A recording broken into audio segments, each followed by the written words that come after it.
السلام علیکم ورحمۃ اللہ وبرکاتہ۔ اعوذ باللہ من الشیطان الرجیم، بسم اللہ الرحمن الرحیم۔ فللہ الحمد رب السماوات ورب الارض رب العالمین، ولہ الکبریاء فی السماوات والارض وہو العزیز الحکیم۔ اللہ ہی کی حمد و ثنا ہے، اس کی تعریف اور بزرگی اور اس کی کبریائی بیان کرتا ہوں میں کہ وہ ایک اکیلا مالک، اس جہاں کا کوئی اس کا پارٹنر نہیں، کوئی اس کا ایسوسیٹ نہیں، کوئی اس کا شریک نہیں۔ ہر ایک کو اس نے کریٹ کیا اور ہر ایک کی تقدیر کا ودھاتا بھی وہی، اور ہر ایک کو پالنے پوسنے والا پالنہار بھی وہی۔ ساری مخلوق اس کے قبضے قدرت میں، ہر ایک کی زندگی اس کے قبضے میں، ہر ایک کی موت اس کے قبضے میں۔ ان ساری باتوں کا اعتراف کرتے ہوئے ہم ہدیہ درود اور سلام پڑھتے ہیں جناب محمد الرسول اللہ صلی اللہ علیہ وسلم پر، جن پر اللہ تعالیٰ نے اپنا آخری کلام آج سے تقریباً 1450 برس پہلے نازل فرمایا۔ اسی کتاب ہدایت کو لے کر آج ہم لوگ اس سیشن میں مل رہے ہیں، اس خاطر کہ ہم اس کتاب سے جڑ کر اپنے آپ کی اصلاح کرتے رہیں اور ہدایت حاصل کرتے رہیں، تاکہ ہماری زندگی بھی سفل ہو جائے اور ہماری آخرت بھی کامیاب ہو جائے۔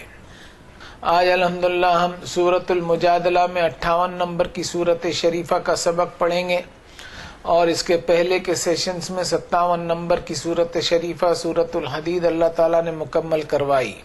اللہ کے گلوریس نام سے شروع کرتے ہیں اس دعا کے ساتھ کہ رب اشرح لی صدری ویسر لی امری واحلل عقدۃ من لسانی یفقہوا قولی، کہ رب تعالیٰ ہمارے انٹیلیکٹ کو کھول دیجئے، ہمیں چوائس آف ورڈز ایسے دیجئے کہ ہماری بات لوگوں تک پہنچ سکے، اور ہمارا کنسٹرکشن آف سینٹنسز ایسا ہو کہ آپ کی آیتوں کے پیرائے میں ہمارا کنسٹرکشن آف سینٹنس ہو۔ تو شروع کرتے ہیں 58 نمبر کی سورۃ شریفہ۔ اعوذ باللہ من الشیطان الرجیم، بسم اللہ الرحمن الرحیم۔ قد سمع اللہ قول التی تجادلک فی زوجها وتشتکی الی اللہ واللہ یسمع تحاورکما ان اللہ سمیع بصیر۔ اے نبی صلی اللہ علیہ وسلم، انڈیڈ سن رہا ہے اللہ اس خاتون کی بات کو جو پلیڈ کر رہی تھی، فریاد کر رہی تھی آپ سے اپنے شوہر کے تعلق سے، اور اللہ سے اپنا شکوہ شکایت کیے جا رہی تھی۔ اللہ تم دونوں کے سوال و جواب سن رہا تھا۔ بے شک اللہ تو ہر بات کو سنتا ہی ہے اور ہر چیز کو دیکھ بھی رہا ہے۔ الذین یظاہرون منکم من نسائہم ما ہن امہاتہم ان امہاتہم الا اللائی ولدنہم وانہم لیقولون منکرا من القول وزورا وان اللہ لعفو غفور۔ تم میں سے جو لوگ اپنی بیویوں سے زہار کرتے ہیں وہ ان کی مائیں نہیں بن جاتی، ان کی مائیں وہی ہیں جنہوں نے ان کو ڈیلیور کیا، اس طرح وہ سخت ناپسند اور جھوٹی بات کہتے ہیں۔ بے شک اللہ معاف کرنے والا اور مغفرت کرنے والا ہے۔ یہ میں نے سورۃ المجادلہ کی آپ کے سامنے 2 آیتیں پڑھی ہے، آیت نمبر 1 اور 2۔ اب اس سورت کے شریفہ کو ہم سمجھنے کی کوشش کرتے ہیں۔ سب سے پہلے اس آیت پر میں آپ کو لے چلوں گا، بسم اللہ الرحمن الرحیم پر۔ اس آیت کو ایسا ڈسریگارڈ کیا گیا ہے کہ اس کو پڑھا نہیں جاتا، اس لیے کہ اس کو ریپیٹیشن سمجھا جاتا ہے، جبکہ قرآن شریف میں کوئی بھی بات ریپیٹیشن والی نہیں ملے گی آپ کو۔ ہر آیت کا اس کا مضمون جو ہے اس کے ریفرنس اور کانٹیکسٹ میں دیکھا جائے تو اللہ تعالیٰ کی رحمت کے پہلو ہمیں نمایاں دکھیں گے۔ اس آیت میں بھی ہم دیکھیں بسم اللہ الرحمن الرحیم میں کتنی زبردست اللہ تعالیٰ کی رحمت ہے اس سورۃ شریفہ میں، ہم اس کو پہچاننے کی کوشش کرتے ہیں۔ یہ میں نے 2 آیتیں آپ کے سامنے پڑھی، اس کا ترجمہ بھی کیا ہے۔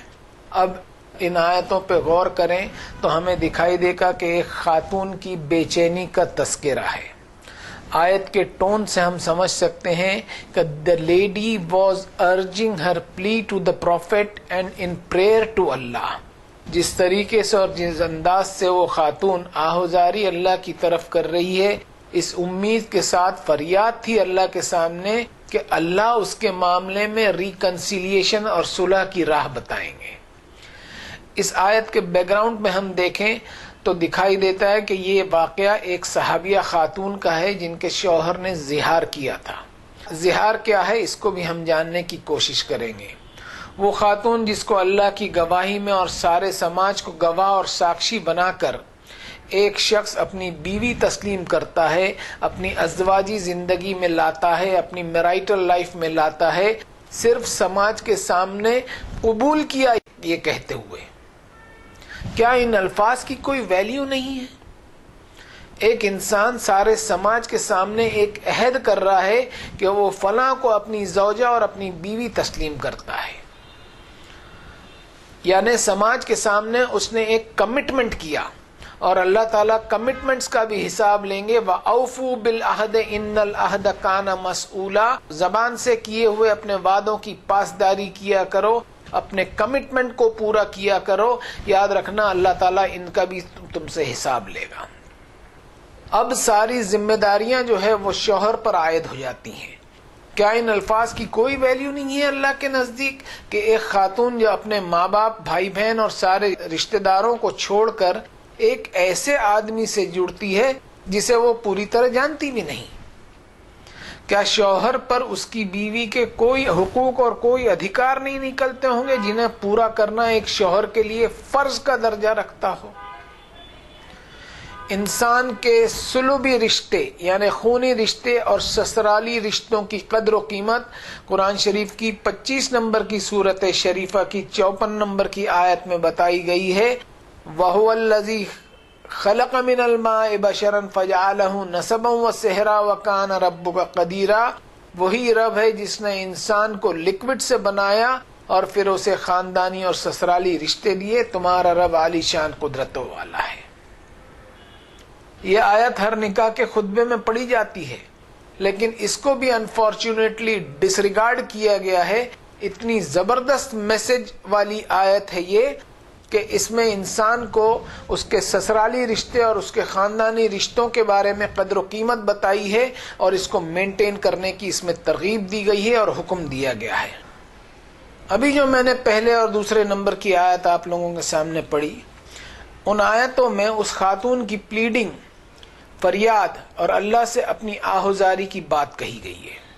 اس خاتون کی اللہ سے آہوزاری اپنے شوہر کی بد کلامی کے تعلق سے تھی، جس کے وجہ سے ایک شادی شدہ جوڑے کے رشتوں میں فرق آ جاتا ہے۔ یہ لیڈی رسول اللہ صلی اللہ علیہ وسلم سے بات کر رہی ہے، ظاہر ہے کہ معاملہ سیریس ہے، بچوں کے بکھر جانے کا اندیشہ ہے، تمام رشتوں کی پامالی ہوگی، سارے خاندانی رشتے، سسرالی رشتے اثر انداز ہوں گے۔ ان سارے پرابلمز کو مد نظر رکھتے ہوئے وہ خاتون اپنا دکھڑا، اپنا درد اللہ کے سامنے رکھ رہی ہے، یہ جانتے ہوئے کہ میرا حق اللہ ہی دلا سکتا ہے، میرا معاملہ اللہ ہی سلجھا سکتا ہے، میرے ساتھ اللہ ہی انصاف کر سکتا ہے، میری بگڑی وہی بنا سکتا ہے۔ زہار کے تعلق سے کہہ دوں کہ عربوں میں ایک ٹریڈیشنل سسٹم پایا جاتا تھا کہ بیوی سے وہ بات کہہ دی جس میں ایک میرائٹل لائف میں یا میرائٹل ریلیشن شپ میں تفرقہ پڑ جاتا ہے، جدائی آ جاتی ہے، اور ایک unjustified and cruel act of divorce والا معاملہ بن جائے۔ شوہر اپنی بیوی سے وہ جملہ کہہ دے جس میں ایک بیٹے اور ماں کا رشتہ جڑ جائے اور شوہر بیوی کے رشتے کی پامالی ہو۔ انسانی رشتوں کے تعلق سے سورۃ الاحزاب میں بھی کلیئرلی بیان فرما دیا گیا، ما جعل اللہ لرجل من قلبین فی جوفی وما جعل ازواجکم اللائی تظاہرون منہن امہاتکم وما جعل ادعیاءکم ابناءکم ذالکم قولکم بافواہکم واللہ یقول الحق وہو یہدی السبیل۔ کسی آدمی کے سینے میں اللہ نے دو دل نہیں بنائے ہیں، اور نہ ہی تمہاری وائفز جن سے تم اظہار کرتے ہو انہیں تمہاری حقیقی ماؤں کی طرح بنایا ہے، اور نہ ہی تمہارے منہ بولے بیٹے یعنی اڈاپٹڈ چلڈرن تمہارے حقیقی بیٹے بن جاتے ہیں۔ یہ تو وہ باتیں ہیں جو تم اپنے منہ سے بول دیتے ہو، جبکہ اللہ کا قول ہی حق ہے اور اللہ صحیح راستے کی طرف رہنمائی کرتا ہے۔ انسانی رشتے اللہ نے طے کر دیے ہیں، سارے رشتے اولو الارحام والے ہیں رہیں گے، یعنی بلڈ ریلیشن شپ سے ہی بن سکیں گے۔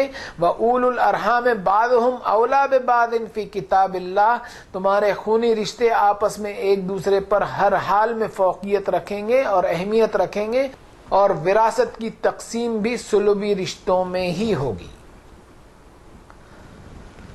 اب دنیا میں ہمیشہ سے ہی دیکھا گیا ہے کہ عورت ظلم کا شکار بنتی چلی آ رہی ہے، شوہر کی زبان درازی کا شکار بھی وہی بنتی ہے، اور دنیا میں یہی رواج رہا ہے اور آج بھی ہے کہ لیڈیز کے ساتھ حسن سلوک نہیں کیا جاتا۔ انسانوں کے لین دین کے پیمانے کبھی یونیفارم اور یکساں نہیں رہتے۔ بہت کم دور ایسا اس دنیا نے دیکھا ہے جب لیڈیز کو ان کے ادھیکار ادا کیے گئے، عورتوں کو ان کے حقوق ادا کیے گئے یا برابری کا سلوک کیا گیا۔ کبھی تو اسے محض کھلونا سمجھا گیا، اس کے شوہر کے انتقال کو اس کی منحوسی کا سبب سمجھا گیا، اسے زیادہ بیٹیاں ہونے پر گالی دی گئی۔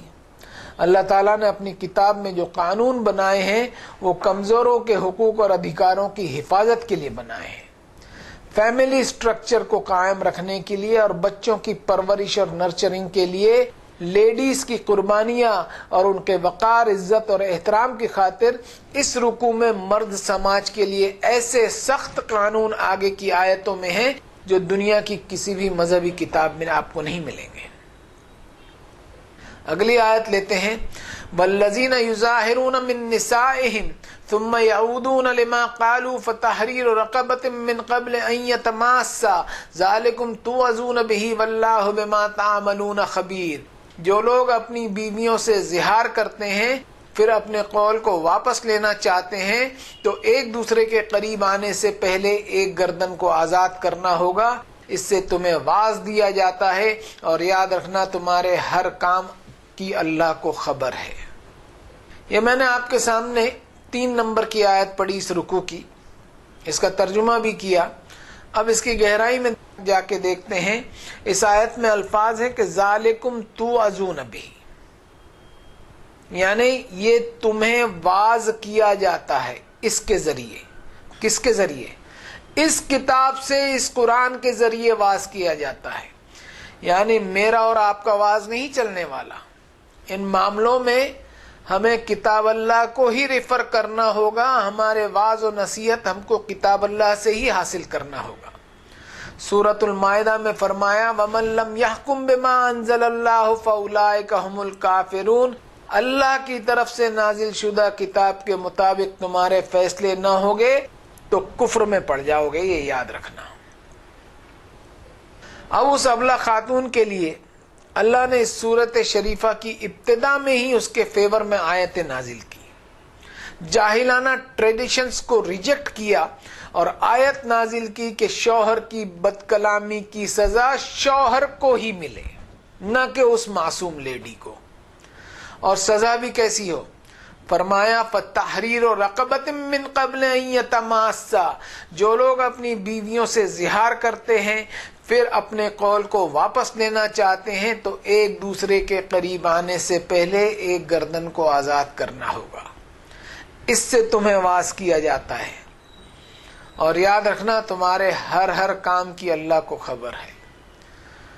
کچھ جرم اور گناہ کا کفارہ اس دنیا میں ہی ادا کرنے کا حکم دیا، اور اس میں کئی سارے آپشنز بھی رکھ دیے۔ اس واقعے میں سب سے پہلا آپشن بتایا کہ ایک غلام آزاد کرے، یا کسی کی گردن کسی وجہ سے پھنسی ہو تو اس کی گردن چھڑا دے، اور سزا بھی یہیں پر بس نہیں، کوئی بہانہ، کوئی ایکسکیوز نہیں چلے گا، جو اگلی آیت میں فرمایا فَمَن لَّمْ يَجِدْ فَصِيَامُ شَهْرَيْنِ مُتَتَابِعَيْنِ مِن قَبْلِ أَن يَتَمَاسَّا فَمَن لَّمْ يَسْتَطِعْ فَإِطْعَامُ 60 مِسْكِينًا ذَلِكَ لِتُؤْمِنُوا بِاللَّهِ وَرَسُولِهِ وَتِلْكَ حُدُودُ اللَّهِ وَلِلْكَافِرِينَ عَذَابٌ أَلِيمٌ۔ پھر جو شخص یہ نہ کر سکتا ہو تو قریب ہونے سے پہلے 2 مہینے لگاتار روزے رکھے، پھر جس کسی سے بھی یہ نہ ہو سکے تو 60 مسکینوں کو کھانا کھلائے، یہ اس لیے کہ تم ایماندار بنے رہو اللہ اور اس کے رسول کے ساتھ، اور یہ اللہ کی حدیں ہیں اور ان احکامات کے انکاریوں کے لیے کڑی سزا ہے۔ 4 نمبر کی آیت میں نے پڑھی آپ کے سامنے، اس کا ترجمہ بھی کیا۔ آیت کہہ رہی ہے کوئی ہیلا بہانہ نہیں چلے گا کہ گردن کو آزاد کرنے کی کیپیسٹی نہیں تھی، یا کوئی ایسا شخص نہ ملا جو غلام ہو تو اسے آزادی دلا دوں، یا قرض کے بوجھ میں دبا ہو تو اس کا قرض ادا کر دوں، یا خود ہی تنگ دست ہو تو ایک دوسرے کے قریب آنے سے پہلے 2 مہینے لگاتار روزے رکھ، اور یہ بھی نہ ہو سکے تو اتنی آسانی سے چھوٹنے والا نہیں، 60 مسکینوں کو کھانا کھلا، اور کھانا بھی کوئی ہلکا پھلکا نہیں۔ اوسط ما تطعمون اہلیکم، بلکہ اس کوالٹی کا کھانا جو تم اپنے گھر والوں کو کھلاتے ہو۔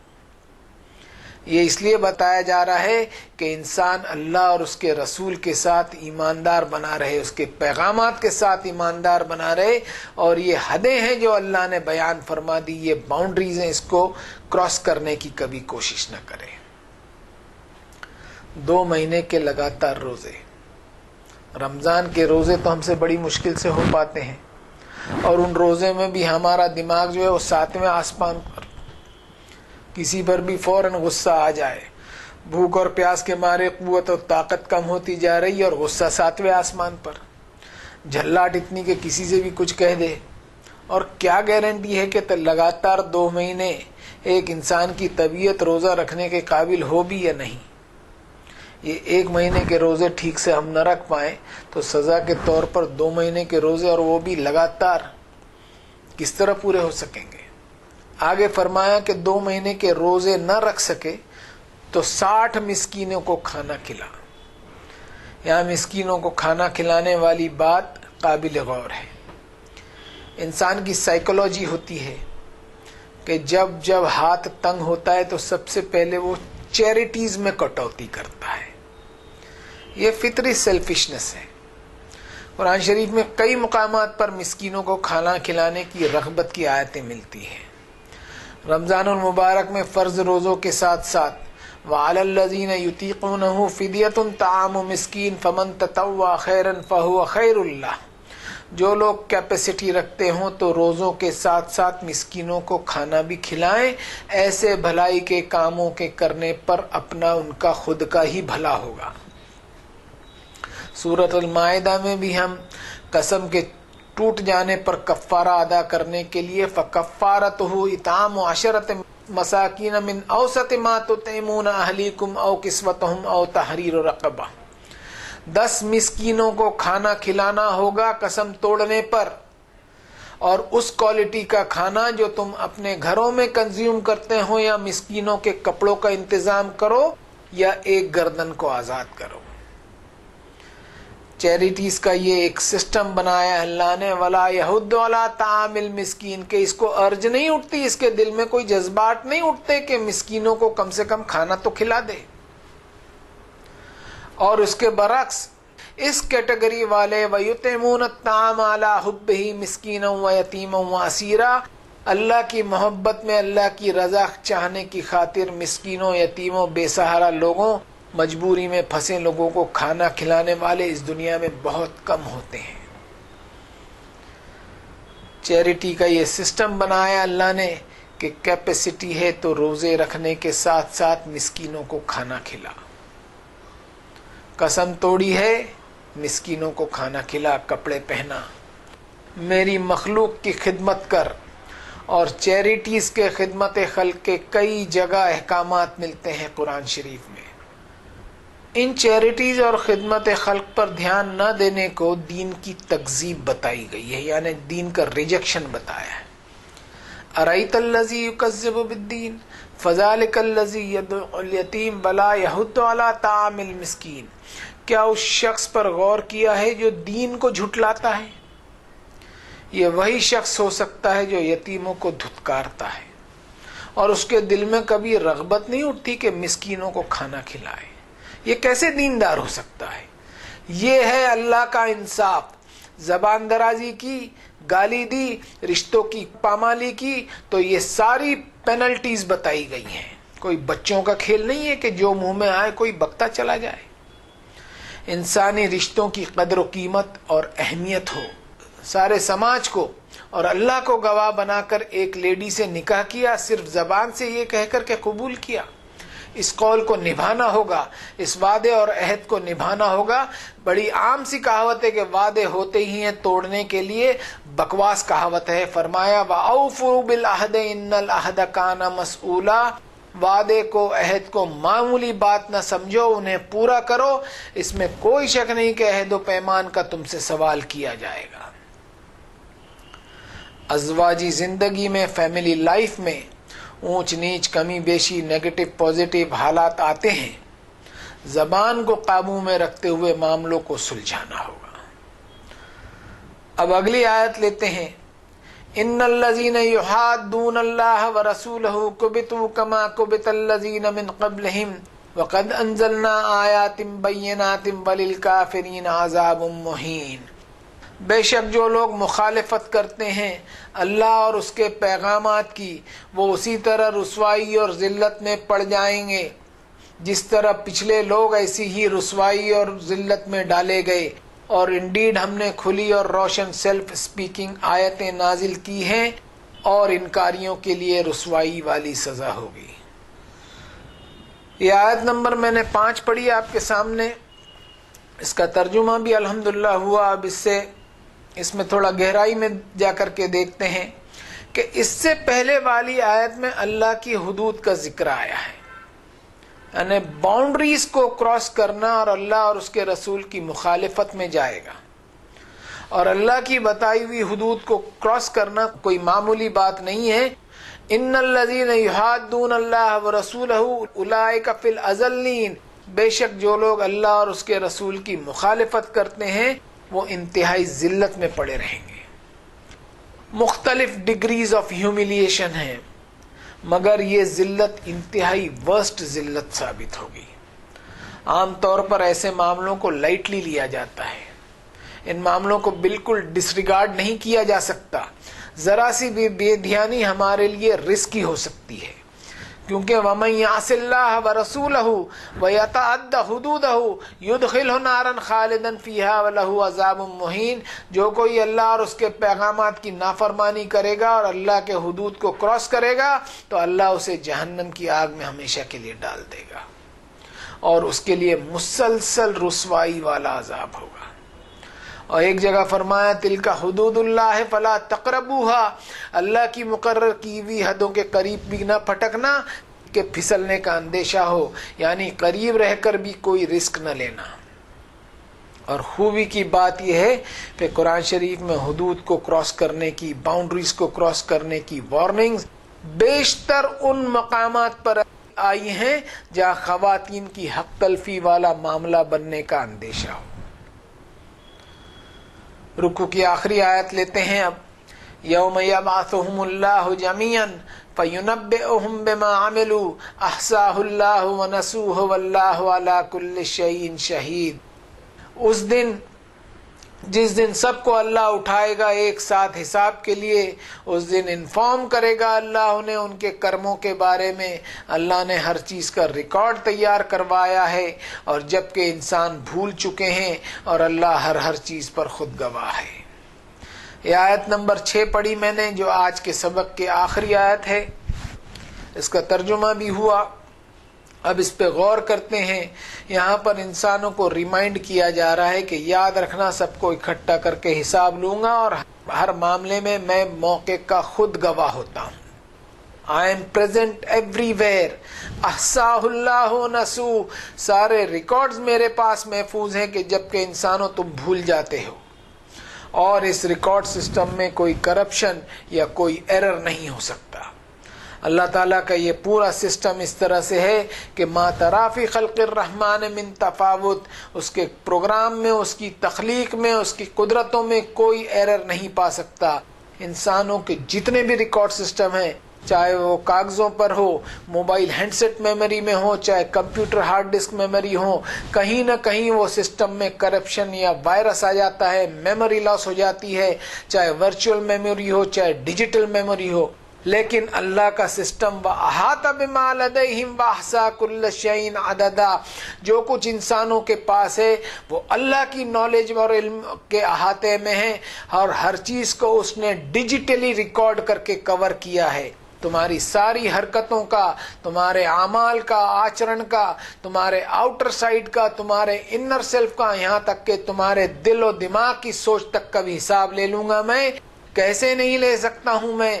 وَلَقَدْ خَلَقْنَا الْإِنسَانَ وَنَعْلَمُ مَا تُوَسْوِسُ بِهِ نَفْسُهُ وَنَحْنُ أَقْرَبُ إِلَيْهِ مِنْ حَبْلِ الْوَرِيدِ۔ انسان کو پیدا میں نے کیا ہے اور اس کے دل میں اٹھنے والے وسوسوں کو اور وسپرز کو بھی میں جانتا ہوں، اس کی شہرک سے بھی زیادہ قریب ہوں میں، اس کے تمام کرتوتوں کی انفارمیشن دوں گا اسے قیامت کے دن۔ ہر چیز کا ایک ریکارڈ سسٹم بنایا ہے میں نے۔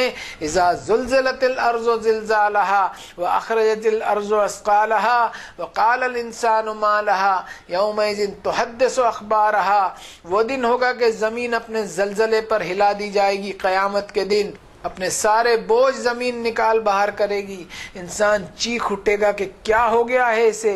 اس دن زمین اپنی خبریں بیان کرنے لگے گی، سارے ریکارڈ جو زمین نے اکٹھے کر رکھے تھے بیان کر دے گی، کوئی چیز چھپی نہیں رہ سکے گی۔ Every record will be produced wide open. ووضع الكتاب فترى المجرمين مشفقين مما فيه ويقولون يا ويلتنا ما لهذا الكتاب لا يغادر صغيرة ولا كبيرة إلا أحصاها ووجدوا ما عملوا حاضرا ولا يظلم ربك أحدا۔ اس دن مجرم بڑا گھبرایا ہوا ہوگا اور پکار اٹھے گا کہ کیسا ہے یہ ریکارڈ کہ چھوٹی یا بڑی ہر بات اس میں درج ہے۔ اپنے ہر عمل کا ریکارڈ وہ حاضر پائیں گے سارے انسان، اور آپ کا رب کسی کا نقصان نہیں کرتا، کسی کا ظلم نہیں کرتا، اس کی یہ پالیسی ہی نہیں ہے۔ وَكُلَّ إِنسَانٍ أَلْزَمْنَاهُ طَائِرَهُ فِي عُنُقِهِ وَنُخْرِجُ لَهُ يَوْمَ الْقِيَامَةِ كِتَابًا يَلْقَاهُ مَنشُورًا۔ ہر انسان کا اعمال نامہ اس کی گردن پر لازم کر دیا ہے میں نے، اور قیامت کے دن اسے اوپنلی براڈ کاسٹ کر دوں گا میں، اور میرا فرمان جاری ہوگا کہ اقرا کتابک، پڑھ لے تیرے ریکارڈز، کفا بنفسک الیوم علیک حسیبا، آج کے دن اپنا حساب کرنے کے لیے تو خود کافی ہے، تو خود ہی فیصلہ کر لے کہ تیرا انجام کیا ہونا چاہیے۔ کوئی آسان معاملہ نہیں ہے۔ ہم بھی اپنے آپ کا محاسبہ کریں، انٹروسپیکشن کریں، اور یہ بالکل یاد رکھیں کہ کوئی کسی بھی اثر رسوخ پر چھوٹنے والا نہیں، کسی کے ریکمنڈیشن کوئی کام نہیں آئے گا، چاہے کسی بھی نبی کا بیٹا یا والد ہی کیوں نہ ہو۔ ہر ایک کا میرٹ اس کے اعمال پر ہوگا۔ سورۃ القاریہ میں فرمایا فَأَمَّا مَنْ ثَقُلَتْ مَوَازِينُهُ فَهُوَ فِي عِيشَةٍ رَاضِيَةٍ وَأَمَّا مَنْ خَفَّتْ مَوَازِينُهُ فَأُمُّهُ هَاوِيَةٌ، جس کسی کے اعمال کا پلہ وزنی ہوا تو فکر کی کوئی بات نہیں، عیش ہی عیش ہوں گے، مزے ہی مزے ہوں گے، اور جس کسی کے اعمال کا پلہ ہلکا ہوا وہ مصیبت اور تکلیفوں میں ہمیشہ کے لیے گھیر لیا جائے گا۔ یہ چند باتیں تھی جو اس رکوع پر اس عاجز بندے کو اللہ تعالیٰ نے سجائی، آپ کے سامنے میں نے پیش کرنے کی اس کی کوشش کی۔ اب دعا کرتا ہوں کہ یا اللہ میری اس کوشش کو قبول فرما لیجئے، ایسا قبول فرما لیجئے کہ ہم سب کی ہدایت کا ذریعہ بنے، اور ہم سب کے کریکشن کا ذریعہ بنے، اور ہماری نجات ہو جائے قیامت کے دن۔ وصلی اللہ تعالی علی خیر خلقہ محمد وعلی آلہ واصحابہ اجمعین برحمتک یا ارحم الراحمین۔